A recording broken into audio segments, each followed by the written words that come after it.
E aí, pessoal? De volta para mais um Orgulho Profundo com a gente? Dessa vez, a gente vai desvendar o futuro do etanol do Brasil. Eita, um tema aqui, cá entre nós, mexe com o nosso bolso e com o futuro do planeta, né? Mexe mesmo.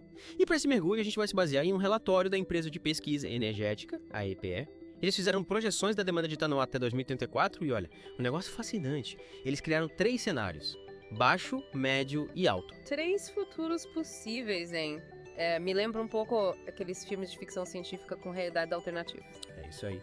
E já de cara, a gente tem um gráfico aqui que mostra a demanda total de etanol para 2026, 2030 e 2034 em cada um desses cenários. O que me chamou a atenção logo de cara foi a diferença gritante entre eles. É verdade. Tipo, no cenário alto, a demanda explode. Passa de 40 milhões de metros cúbicos em 2034. Mas no cenário baixo, a coisa é bem mais modesta, fica abaixo dos 20 milhões, é muita diferença. Qual a sua primeira impressão? Olha, me deixou encucada essa variação tão grande. O que será que a EPI levou em conta para criar essa divergência toda? Tem algum fator específico que te chama a atenção? Vários, na verdade. Eles consideraram um mix de fatores, tipo o crescimento econômico. Imagina, se o Brasil tiver um boom econômico, a demanda por combustíveis, incluindo etanol, vai lá para cima, né? Mas se a economia der uma freada, o consumo de etanol também vai sentir um impacto. Ah, entendi. É tipo uma gangorra. Economia para cima, etanol para cima. Economia para baixo. Bem, você já sabe. Mas além da economia, tem mais alguma coisa que entra nessa conta? Ah, com certeza. As políticas de incentivo aos biocombustíveis são protagonistas nesse cenário.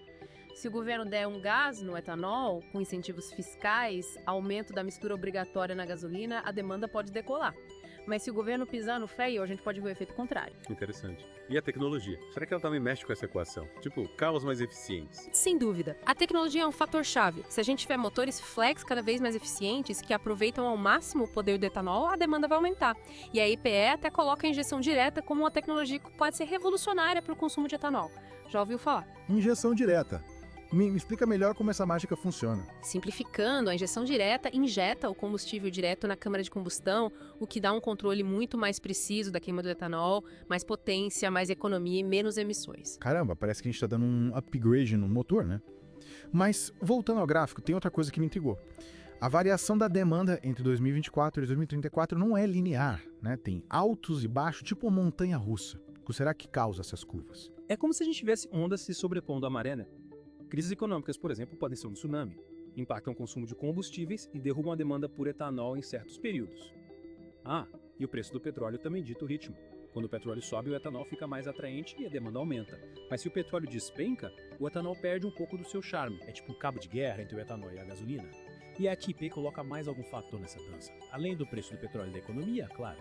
Sim, mudanças regulatórias e tecnológicas. Novas tecnologias como carros elétricos podem mudar o jogo no longo prazo. E novas leis, metas mais ambiciosas para reduzir as emissões de carbono, também influenciam a demanda por biocombustíveis. Ou seja, a gente tem um cenário mega complexo, com várias peças se movendo ao mesmo tempo. Mas olhando para o gráfico que compara a demanda total nos 3 cenários, o que te chama mais atenção? O que me impressiona é que no cenário alto, a demanda em 2034 praticamente dobra do cenário baixo. Uma diferença enorme, teria impactos em várias áreas, desde uma produção de cana-de-açúcar até a infraestrutura para transportar o etanol. Aliás, como você acha que o Brasil se prepararia para uma demanda tão alta? Nossa, essa pergunta é de R$ 1 milhão. A gente precisaria de um plano super detalhado, né? Mas infelizmente estamos chegando ao fim dessa parte do nosso mergulho. Pois é, para dar conta dessa demanda toda, o Brasil teria que se preparar para um desafio logístico enorme. Imagina o volume de etanol que teria que ser transportado das usinas, principalmente lá na região centro-sul, para abastecer o país inteiro. É verdade, já tem etanol para todo lado. Mas o mercado de trabalho, o que você acha que aconteceria? A gente sabe que o setor sucroalcooleiro já emprega muita gente, mas se essa demanda explodir... Seria um boom de empregos, com certeza. Ia ter oportunidade para todo mundo. Desde o pessoal que planta e colhe a cana, até os engenheiros e técnicos nas usinas, a cadeia produtiva ia gerar uma onda de empregos. Imagina um impacto positivo na economia, principalmente nas regiões produtoras. Seria incrível ver tanta gente tendo a chance de trabalhar e prosperar com etanol, né? Mas me diz uma coisa, essa expansão toda não teria impactos negativos para o meio ambiente. Afinal, mais etanol significa mais áreas de cultivo, certo?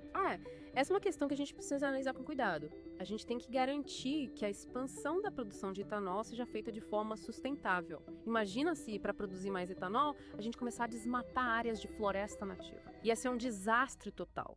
Verdade. A gente não pode trocar 6 por meia dúzia, né? Destruir a natureza para produzir o combustível sustentável seria um tiro no pé.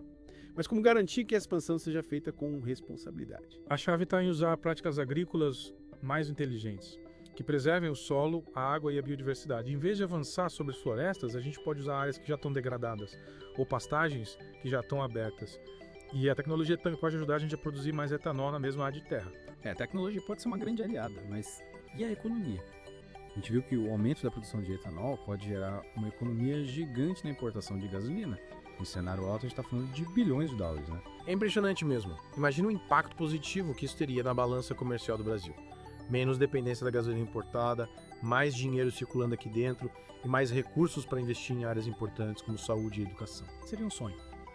Mas me fala, essa economia toda chega no bolso do consumidor. A gente veria o preço do etanol cair na bomba. Olha, essa é uma pergunta complicada. O preço do etanol é influenciado por vários fatores, tipo impostos, custos de produção, a margem de lucro dos distribuidores. Mas, com certeza, uma menor dependência do petróleo importado deixa a gente menos vulnerável às mudanças no mercado internacional, né? Entendi. É como se a gente tivesse um escudo contra as turbulências lá fora. Bom, e falando em mercado internacional, o Brasil tem tudo para ser um líder mundial no mercado de etanol, né? Afinal, a gente já domina a produção de etanol de cana-de-açúcar, que é uma fonte renovável e com baixa emissão de carbono. É verdade. O Brasil tem um potencial gigante para contribuir para essa transição energética global. E a gente pode ir além, investindo em pesquisa para produzir o etanol de segunda geração. Aquele que a gente produz a partir do bagaço da cana, lembra? Ah, sim. Etanol do bagaço. Parece até mágica. Me explica de novo como funciona essa tecnologia. É simples. A gente pega o bagaço da cana, que antes ia pro lixo, e usa para produzir mais etanol. É como se a gente estivesse tirando ouro de onde antes só tinha sucata. Sensacional. E com essa tecnologia a gente pode aumentar a produção sem precisar aumentar as áreas de cultivo, né? É um super ponto para a sustentabilidade. Exatamente, e a gente pode ir além, né? Diversificar a matriz de biocombustíveis, investir no etanol de milho, no biodiesel. Imagina o Brasil liderando a produção de um monte de biocombustíveis, abastecendo o mundo com energia limpa e renovável. Seria incrível. Mas, infelizmente, nosso tempo está acabando.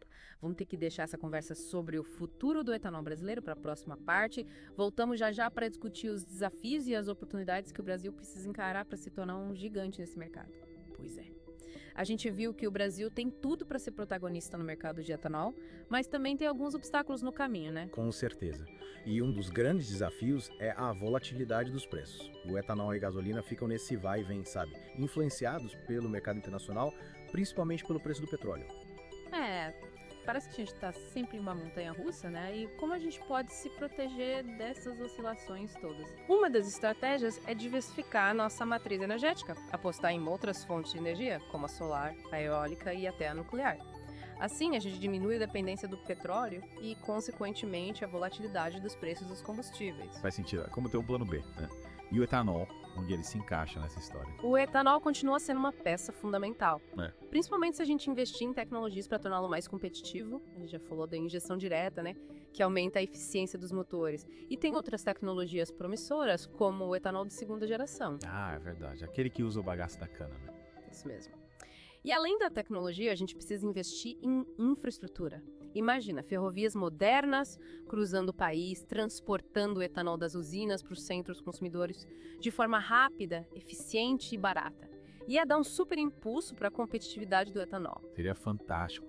Mas é importante lembrar que essa expansão da produção de etanol precisa ser sustentável, né? Não podemos colocar o meio ambiente em risco por causa do combustível verde. Sem dúvida, a sustentabilidade tem que ser prioridade. Proteger as florestas, usar a água de forma consciente e adotar práticas agrícolas que preservem a biodiversidade. E a tecnologia também pode ajudar, né? Com o desenvolvimento de variedades de cana mais resistentes a pragas, o que reduz a necessidade de agrotóxicos. E nós, como consumidores, qual é o nosso papel nessa história toda? Nosso papel é fundamental. Quando a gente escolhe o etanol, a gente está apoiando o combustível renovável, que gera empregos aqui no Brasil. E a gente pode ir além, né?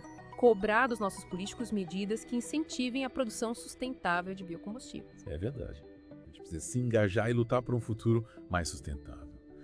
Bom, pessoal, a gente explorou bastante o futuro do etanol nesse mergulho, né? Vimos que a demanda pode ser bem instável, influenciada por fatores como o preço do petróleo e as crises econômicas. O futuro do etanol e do nosso planeta depende das nossas escolhas. E por falar em escolhas, chegamos ao fim do nosso mergulho profundo no mundo do etanol. Espero que vocês tenham gostado da viagem. Fiquem ligados que a gente volta em breve com mais um mergulho profundo em algum tema fascinante. Até a próxima!